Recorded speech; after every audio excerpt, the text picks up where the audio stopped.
Shalom. All praises, honor, and glory to Yahweh, Bahashem, Yahushai, Bahashem, Rakakadash. Double honors to the apostles and elders of Great Millstone. Much respect to the brothers doing the work. Shalom to the hopeful elect of Israel.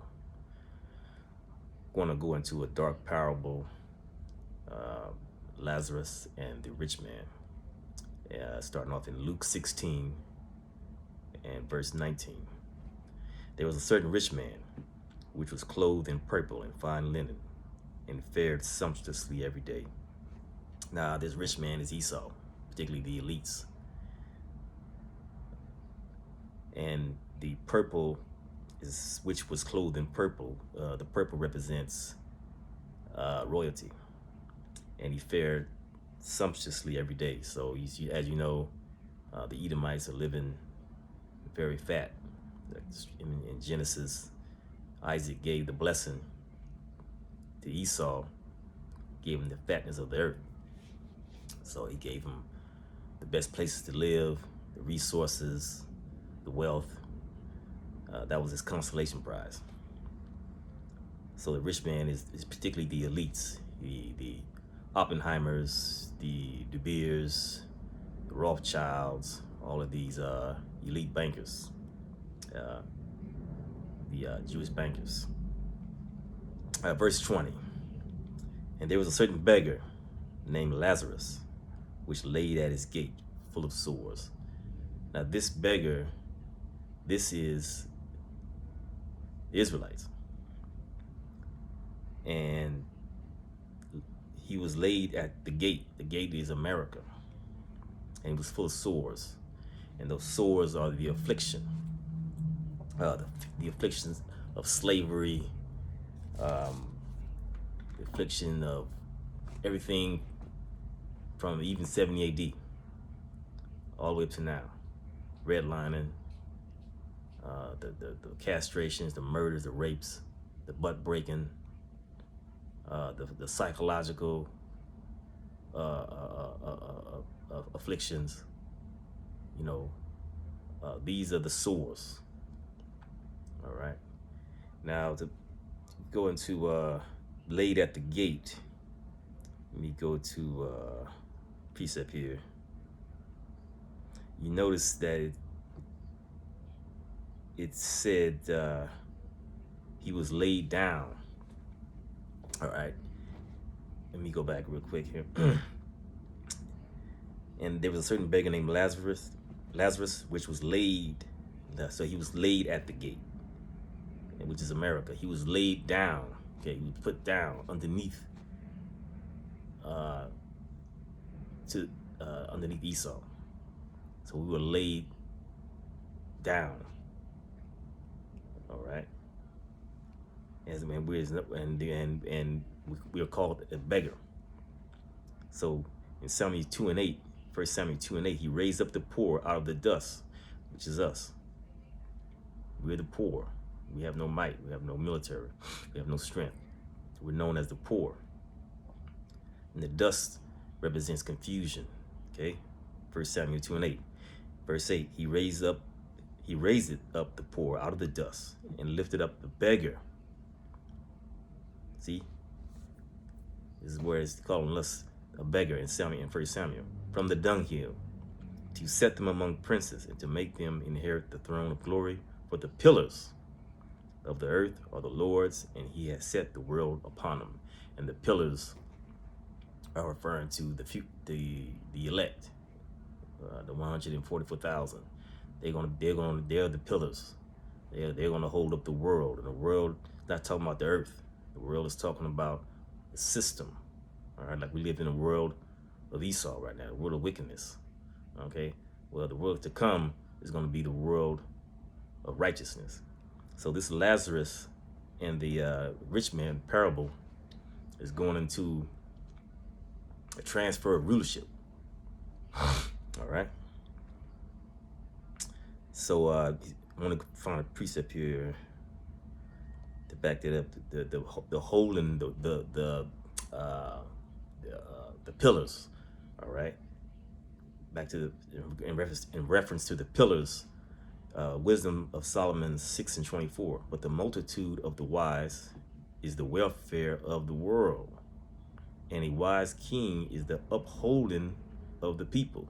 You see, so it's upholding. These are the elect's going to be upholding the people, upholding the world, the world to come. All right. Let's see. And it's in reference to the laid at the gate. Let's see if I can find a quick precept on that real quick. Let's see. Because the book of the Lazarus and the rich man is a parable. All right. And a lot of Christians will go to this parable as we go further into it in reference to the hell, and there's no the hell doctrine. There's no burning under the earth. There's no hell. You're not going to die someplace and burn forever. There's no such place as that. I met a good old Christian a couple of weeks ago. He believed in that, and I just tell him, no, man, there's no such place. You know, the hell that's mentioned throughout in Revelations, in particular, is talking about the lake of fire. Is talking about the nuclear missiles. So, in regards to the laying down, as Lazarus was laid at the gate, Isaiah 51:22 and 23. It points in 23, but I'm gonna start at 22. Thus said thy Lord, the Lord Yahweh Bashem Yahushai, and thy power, our power, that pleaded the cause of his people, the Israelites. Behold, I was taken out of thine hand the cup. I have taken out of thine hand the cup of trembling, which is that affliction, being subjugated by the Edomites. Even the dregs of the cup of my fury, thou shalt no more drink of it. But I will put it into the hand of them that afflict thee. Who afflicts us? Esau. Which have said to thy soul, bow down that we may go over, and thou hast laid thy body as the ground, and as the street to them that went over. So when we go back to Luke and verse 20, Luke 16 and verse 20, and there was a certain beggar named Lazarus, which was laid at his gate. We were laid down. We were laid low. We were brought down low, full of sores. These sores are affliction, and it went into this back here in Isaiah, when he in verse 51 and verse 23. But I will put it into the hand of them that afflict thee. And when you afflict somebody, you cause sores, you cause bruising, you cause a damage to somebody, like in a mixed martial arts fight, MMA fight. Those guys out there fighting, they causing their bruising, but these causing the sores, causing this bruising, this bruise. But these bruises here are actual literal bruises and physical and spiritual and mental bruising. Okay, not only did they bruise our physical bodies, but our souls, our spirit. We didn't know who we are or who we were. We didn't know. They took everything from us. And taught us a milk toast, pasty face, pale, milk face looking Edomite is our God. Okay, it took away our identity, and they assumed our identity. See, they hit us in every which way, and that was the punishment for our disobedience. So back to the Lazarus. Luke 16, it started at 21, and it goes into and desired desiring to be fed with the crumbs which fell from the rich man's table. Moreover, the dogs came and licked his sores. So the desiring of the crumbs is basically, you got people who want, I want a couple $1 million, man. I want a record contract, man. I want a basketball, professional ball contract. You know what I mean? I want a big house somewhere in the Hamptons. That's the desiring the crumbs. That's not real wealth. The people who real wealth is land, owning whole continents, land, being able to govern, having military, being able to print the money, control commerce. Okay, you create the money, you create the wealth, you create. Esau, he has.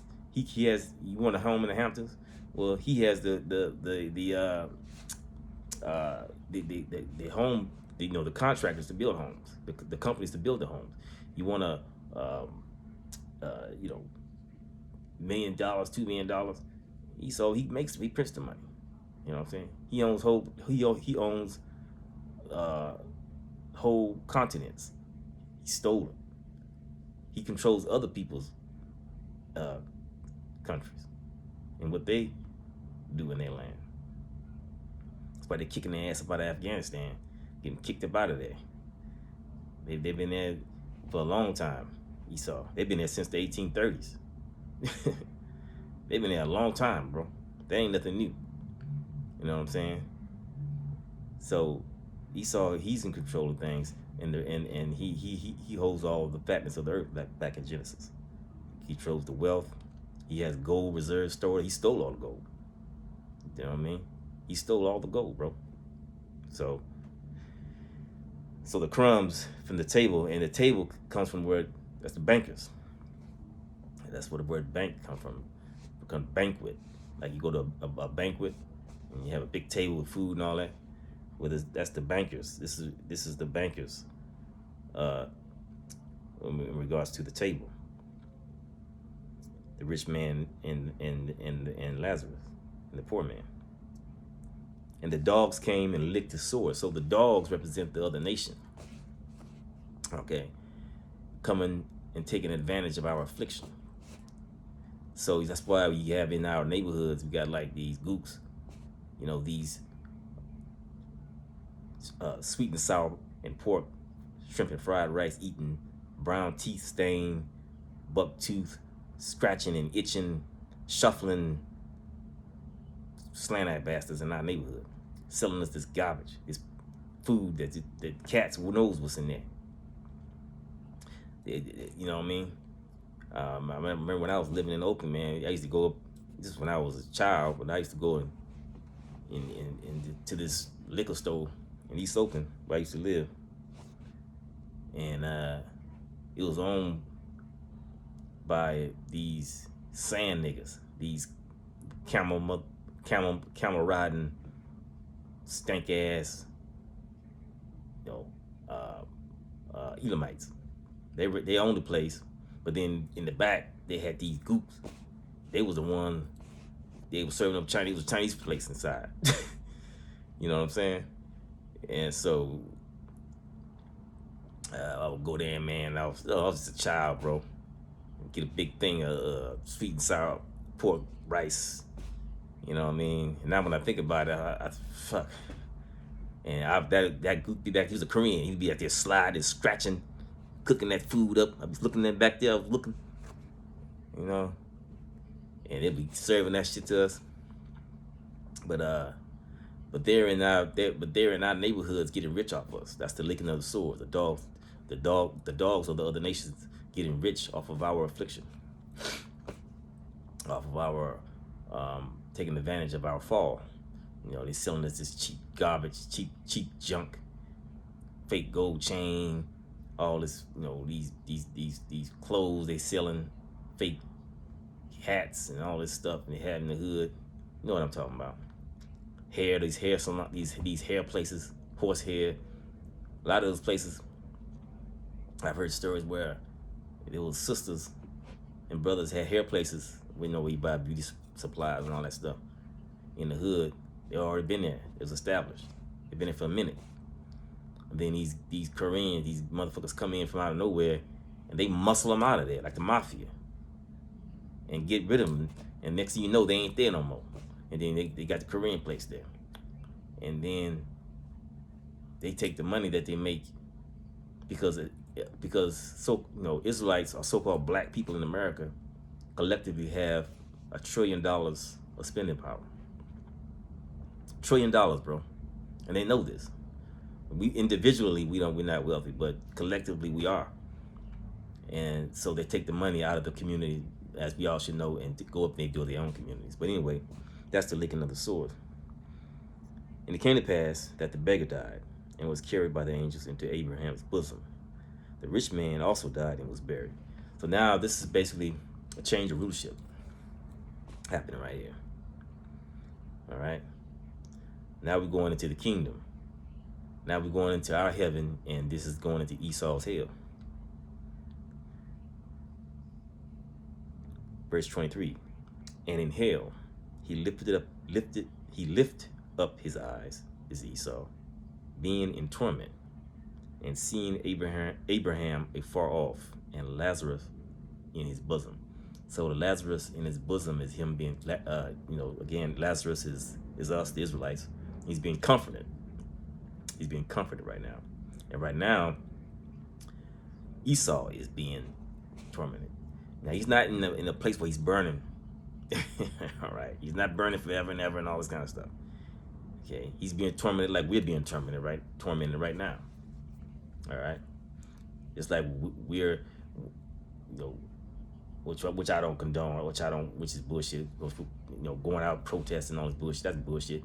But Esau is going to be doing a similar thing in the kingdom. He's going to be rising up, and not rising up, but he's going to be, trying to, get free and all this kind of stuff. And it ain't going to happen. We're going to have him on a lock, buddy. In fact, let me find a precept here real quick. You're going to rule him with a rod of iron. Let's see. Go in. I think I have. Here we go. Revelations 2:26. And he that overcometh and keepeth my works unto the end, to him will I give power over the nations, and he shall rule them with a rod of iron, as the vessels of a potter shall they be broken to shivers. These other nations is what's going to happen to them. They can be broken, even as I received of my Father. Now, it says here, and he that overcometh and keepeth my works unto the end, to him will I give power over the nations. So this right here is saying that there's going to be rulers, and then there's going to be subjectaries. There's going to be people who are going to be subjected to us. They're going to be tributaries. Excuse me, Salaki. All right, we're not going to all be in the kingdom, holding hands with the other nations, dancing around. Nah. Hell no. Okay, those other nations that took, all the other nations had a hand in the slavery, all of them, and they got to pay for that. Okay, we're not gonna be holding hands and having a good old time. Psalms 2:8. Ask of me, and I shall give thee the heathen for thine inheritance, and the uttermost parts of the earth for thy possession. Thou shalt break them with a rod of iron. Thou shalt dash them in pieces like a potter's vessel. See that? Precept upon precept, bro. We're not going to be friendly with the other nations and all this stuff. They're going to observe our high holy days. Let's see. So let me go back here to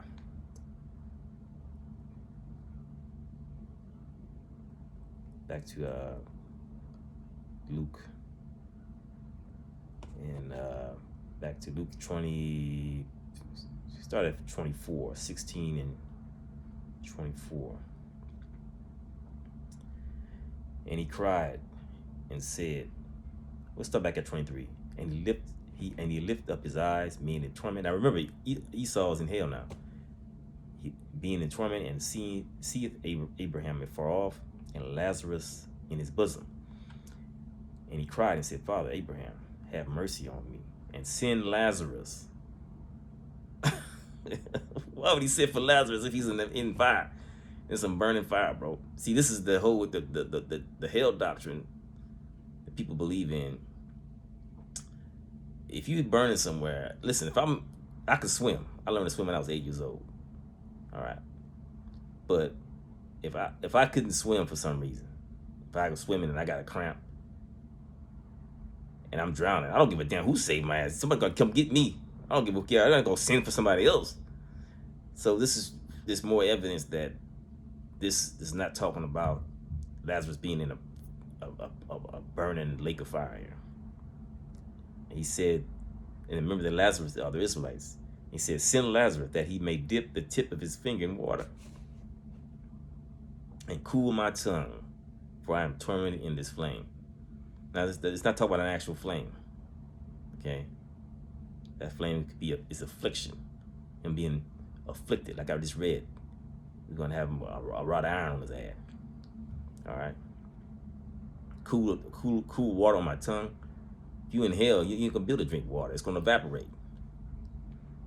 In 25, but Abraham said, Son, remember that thou in thy lifetime, which is now for them, receiveth thy good things, Esau, and likewise Lazarus, the Israelites, evil things.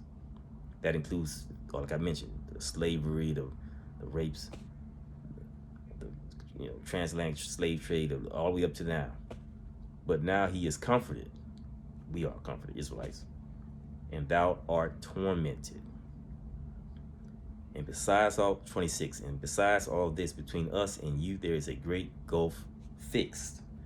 Now, I'm going to come back and do a part 2 to this. So, come back and listen. All praises to Yahweh, Ba'ashem, Yahushai, Ba'ashem, Kakadash, Shalom.